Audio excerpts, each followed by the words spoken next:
Well, I'm here with my friend Dr. Eric Betts, and together we do a podcast called Convergence, where religion, leadership, and culture converge, where they come together. And we're beginning a new season, Eric, a new series, if you will, Yes. leading through a storm. And I'm looking forward to not only unpacking that ourselves with the audience, but I'm looking forward to interviewing leaders who themselves are in the storm and trying to lead through the storm. And so I'm looking forward to that conversation in days ahead. Now, for those who are listening, you may be asking, what are you talking about, a storm? But in reality, if you look at the time that we live, Eric, I believe that we are right in the middle of a storm, and almost a perfect storm, in the sense that you have culturally issues that leaders are facing. You have the political landscape they have to navigate that impacts whatever organization they're leading. You have issues of justice and compassion, and you have a changing landscape that's changing so quickly that no one can honestly keep up with it. Then, as if that's not a storm enough, the dark cloud of AI has merged with that storm, along with virtual reality, and now suddenly we find ourselves in this brewing storm that it will blow us all over the place if we are not intentional, informed, and resolved in many ways to navigate that. But it seems to me that that is the time in which we live, and that's one of the great challenges of leadership in the moment, is learning to lead through a storm. Would you agree? Yes. And as you were speaking about the storms, I also thought about the battlefield. As you were sharing all of the issues that leaders have to deal with today. And I often hear when it comes to military strategy, it's often, I don't know if you've heard this expression before, that a battle plan really only lasts from the time that it is drawn up to the time that it actually hits the battlefield. And that's when things really begin to change. Yes. And the plan that you had before getting onto the battlefield is made irrelevant by the present struggles that are going on the battlefield. That's good. I agree. I think that's very descriptive of our time. Let me offer another metaphor, if you will, of our time. That we leaders, we like leading with a map. We like a strategic plan. We want a 5-year plan. We want to know what the next move looks like. We do studies on what it sometimes will cost, financially or emotionally in an organization. But we are not afforded a map in this storm. We are sailing into the unknown. None of us know what the next 5 years hold. None of us. We don't know what that will look like, the world, in 5 years, much less our organizations or our whatever we're trying to lead with our life. So instead of a map, you have to learn to lead with a compass. Does that make sense? Yes. We need maps. Yes. We need to understand the roads that we will travel. We need to know the terrain, the topography, and we need to understand also how those roads deviate, the challenges along the way. But storms can change the landscape. where there were once trees, those trees will not be there anymore. Right. Where there were once creeks, those creeks may have turned to lakes. Right. Where there were once roads, those roads may be washed away. Right. So those maps were good for all intents and purposes, but because storms change landscapes, then leaders must adapt to those changing landscapes. I think that's what you're getting at. Well, and I think that's an important word you mentioned, adapt. But I am getting at that. The fact is, what you just mentioned, landmarks that we often use with maps are in the time in which we live are either changing or they're gone. And suddenly we find ourselves in unknown terrain, unknown territory. You know, I like what medieval map makers, they had a phrase for this. They used a phrase when they were trying to develop maps, and they would go to the edge of the known world where someone had charted out, and they could give you roads and the topography and the geography of all of that was needed. But at the edge of that, of the known, they would write the words, "Here be dragons." Because the unknown, in the unknown is a dangerous place. Here be dragons. It was a word of caution. We don't know beyond this point where this leads. And I think leaders are facing that moment in history right now. And I think that it really is important enough that every leader should begin to consider, what does it mean to lead in a time where I may not know what the next few years bring. You can prepare, and you should. You can learn, and you should. Yes. But the other side of that is there are some things you can't prepare for, and there are some things we haven't seen yet. We've not experienced. We are here be dragons. Yes. We're going into the unknown. That is that requires a different way of leading, wouldn't you say? Yes. This way of leading keeps you steady, whether you're going through a storm, and allow me to share that we all go through storms individually. We go through storms. Of course we do. In the social sphere, we go through storms economically. Right. We go through these storms. And one of the challenges of our time is that the social contract, although we don't often live up to those ideals, right, are challenged. Yes. What we once viewed as respectful discourse is challenged. The way that we interpreted relationships have been challenged. Because one of the issues is that laws only cover so much. Right.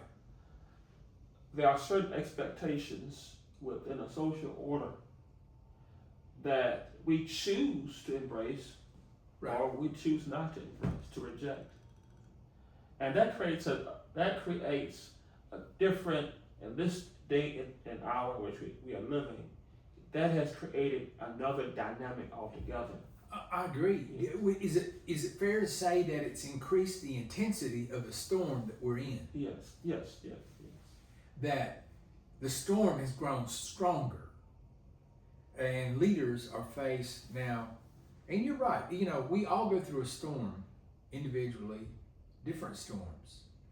But in leadership, and in many ways, all of us are leaders, because if you boil it down, I think John Maxwell said, everyone is a leader, because leadership is influence. Influence, yes. But how you navigate through that, and especially if you are entrusted with leadership for a group of people, be that profit or nonprofit, faith community, or in a business that you're trying to run, you face an unknown place, an unknown territory, and the storm is real. And if you ignore it or pretend that it's not there, it's to your own peril, and it's to the peril of the people that you are leading.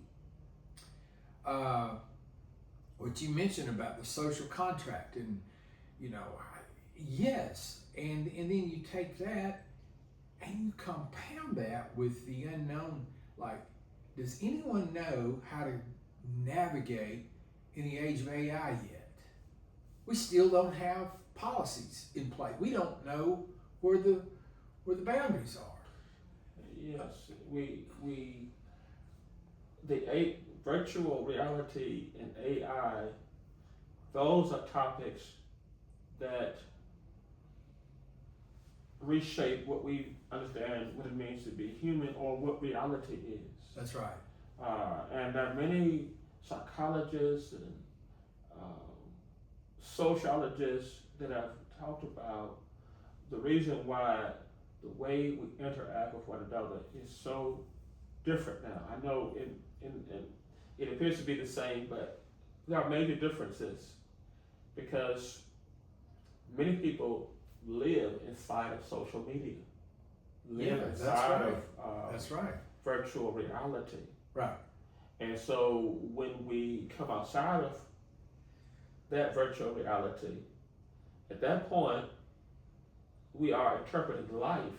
Yes. Based upon, that often happens, where we're interpreting life based upon what we experience in virtual reality, rather than using virtual reality to make life better, right, and to connect on a human level. Right.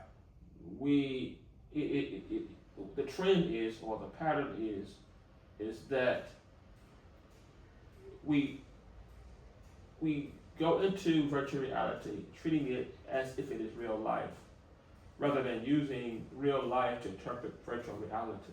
That's right. And then when it comes to AI, I'm starting to see a trend now where people have conversations, but rather have a conversation with artificial intelligence than to pick up a phone and call grandfather, talk to each other, uncle. Right. So even that has created a disconnect as well.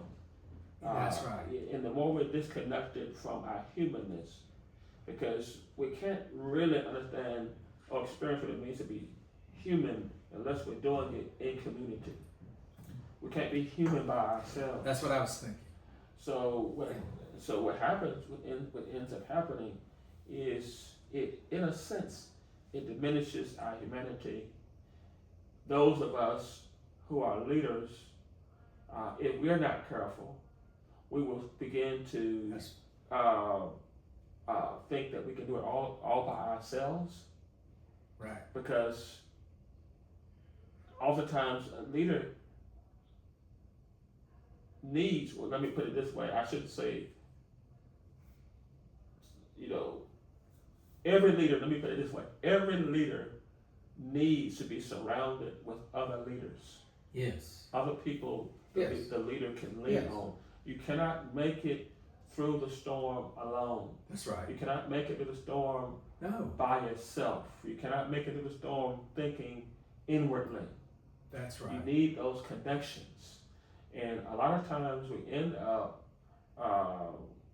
like a ship without a sail when we end up in storms, because we haven't built those roots, we haven't built those connections that we needed to be able to endure those storms. So I know that I'm going to face a storm. So that means I need to build a community around me. I need to stay connected to the community around me. Yeah. Because all of us are in the same storm. That's right. And some have been to the storm before I got into the storm before I've gotten into the storm. Right. So I rely on those as well. And as you mentioned, AI and it's replacing that, and we are interpreting reality based upon what we experience It's true. In virtual reality. I think what you've said about community, Eric, is so important. Is that, you know, if you're listening to this, then I would encourage you to, you know, think about what you're doing as a leader. Are you building community? Are you intentionally leaning into that? Do you have a community? Because I think leading through a storm is going to require a very different set of skills than we have seen. This storm that we're facing is going to require some skills that we have not really thought much about. One is going to be that sense of that spirit of community that you talked about. And as you lead, think about where you're leading. Are you building a community? And do you have a community of leaders around you that can help you? The other side of that, I think, is learning to really think about self-leadership in this too. Is like, okay, if the map doesn't work, the map that I have in front of me that maybe someone else used before me, and if that doesn't work, then what is left for me to navigate this, to deal with this storm that we're going through? Now I think that's the $1 million leadership question right there. And I think the answer is found if we stay with that metaphor of a map. Then if a map will not work, what about a compass? Yes. What if we had a compass that we prefer the map? I get it as leaders. Man, we'd rather have the map because then we can know, exactly where we're going. But in this storm, we're blinded by so many things. We don't know what's ahead for us. That we need a compass. We need, and so what does a compass look like for you? How do you hear that as a leader yourself? How do you hear that? Well, if someone were to say, well, we've got to rely on the compass, well, where does that come from? What is involved in finding one's compass as a leader? Yes, I often mentioned about community Right. before. Community is one of the major factors in that compass that will get you through the storm. Right. And when I say community, I'm not just referring to the living. I'm also referring to the dead. Right. So my community, yes, reflects all of those who are around me that that I lean on, that I'm drawn to. Right. That will give me wisdom and insight. That's right. That I can lean on in times of crisis. But also, community represents those that have, shall we say, have become ancestors or who have transitioned. Right. That would mean I want to be in community with Dr. King. Right. I want to be in community with Coretta Scott King. I want to be in community with Paul Robeson. I want to be in community with James Reed, Viola Louisa. I want to be in community with those who have gone through storms. Right. So I encourage leaders to have a community, not just of the living, but have a community of the dead. That's right. Have people that you can go to. You may not have a lot of time to read, but if you want to use virtual reality and go onto YouTube, you can learn about how these other figures have gone through storms as well. So that's a compass. and how they navigate. How they navigate. And you're really talking about the wisdom and influence that they can still impart. They may be gone from us physically. They may have passed from life, but their influence and the wisdom that they have, Yes. it lives on It in lives us. on. And to ignore that would be, to our peril. And so, yeah, I love that. I love when you think about community. Now that's an aspect that in leadership we don't spend a lot of time talking about how important that is in drawing wisdom and influence from the people not only around us but those who have lived before us, who have themselves gone through a storm. I think that's important. I think that's huge. I think about when you talk about a compass, you think about in leadership, courage, the issue of justice, compassion. You talk about, think of all the ways in which a compass can impact us and give us help. It won't give us all the answers, but it will tell us where true north is. Yes. And that is a very important part of what it means, I think, to try to lead with a compass instead of a map. Don't you? Yes. So the question is, what are the core values? That's right. That drive you? Right. What are the core values that the ethical values? Yes. That motivate you? Right. Human dignity. Yeah. Is one of those. Neighborliness. Our collective siblinghood. Right. Love, not just as right. a sentiment, but as a moral commitment. That's right. Sacrifice for the good of others. Generosity versus greed. Yeah. Those are examples of the compass that no matter what the storm will be, you will have a compass without a map that will lead you in the direction that you need. That's right. Harriet Tubman didn't have a map. Right. But she had a compass. She studied, and those in the Underground Railroad studied which way is north. Yeah. By the moss on the trees. And so they used that to navigate them to the land of freedom. So when we are going through a crisis, what is our true north? Right. Is it love? Or is it the concept of othering? Right. In our society, whenever the trend, this trend has gone throughout history. Whenever there is an economic crisis or economic storm, the first thing that many politicians and leaders begin to do is to blame a certain segment or demographic of society as the cause for all of these economic problems that we're having. Right.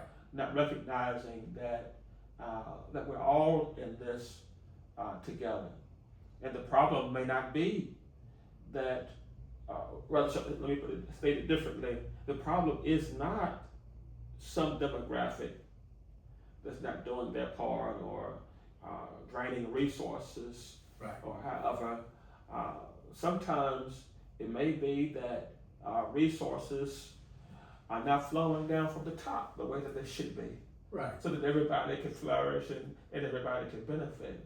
Right. So when we're going through that storm, that true north says, I reject othering, I reject greed, right. And I lean in the direction of generosity and collective siblinghood. And yes. I think that is what we used to call it brotherhood, but sibling-hood is probably a better gender-neutral term for that. Right. That will keep you moving in the right direction. I Because like that. what affects one directly affects another indirectly. That's right. I like the example you used there too of, and about having to use that compass in order to find the land of freedom. Yes, yes. And think about Nelson Mandela, who Mandela had no map. Right. When they released him from prison and he rose to power as president, no one saw that really coming. But there was no map handed to him saying, "Oh, this is the way you rule the country, lead the country." No, there wasn't a map like that. There was instead a compass that Mandela operated by. He had that compass in place, and he led with that.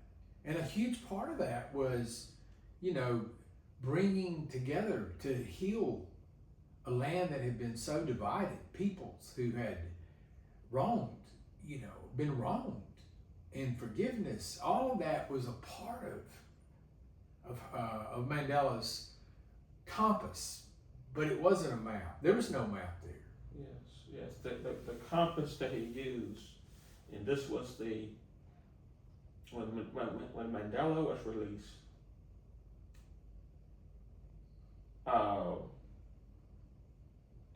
He came into a world where the outside world was still calling him a terrorist. Right. And so he did not have the support from other countries that, including our own in many cases. But he stuck to his values. That's right. And he said that the way that I measure human rights and human dignity is not based on what outsiders say. Right. It's based upon their relationship and their commitment to the freedom struggle in South Africa. And the way that Nelson Mandela functioned is he combined two elements. That's truth and Archbishop Desmond Tutu was a part of developing a spiritual framing of this. That's right. Both truth and reconciliation. That's right. There cannot be reconciliation without truth. That's right. There cannot be unity without truth. So Mandela was able to develop a philosophy, and this goes back to the community as well. Mandela was shaped by a community of freedom fighters all around Mandela. And also, Mandela studied the freedom struggle here in the United States as well. Right. The Civil Rights Movement. It's amazing that Mandela is released in the 1990s. This is not ancient history. It's not. Apartheid Right. is still supported by many of the major powers. And the reason why I say support, they weren't doing anything to break it down. Right. So truth and reconciliation. If we're going to have true healing, it cannot be glossing over the past and pretending as if nothing has happened. Right. And not holding anyone accountable. Right. And once we get to truth, then we can get to reconciliation, so that the healing is not a superficial, symptomatic healing, Right. but that the nation will be healed to the core. So the reason why he was able to embrace everybody is because his when I say embrace everyone, meaning that he wasn't just for Right. his own tribe. And the reason why he was able to do that is because his compass was that of human dignity. That's right. He was able to see the humanity in everyone.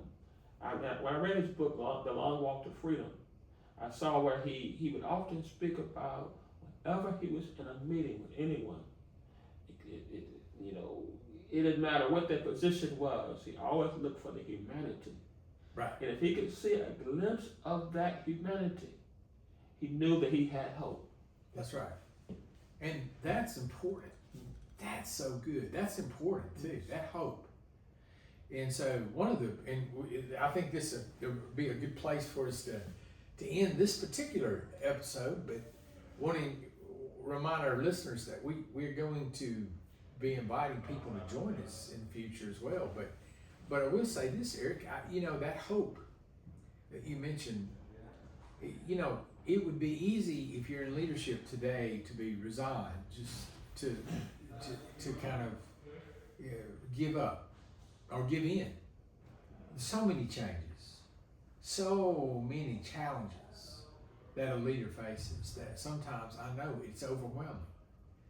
But no, you don't give up just because you don't have a map.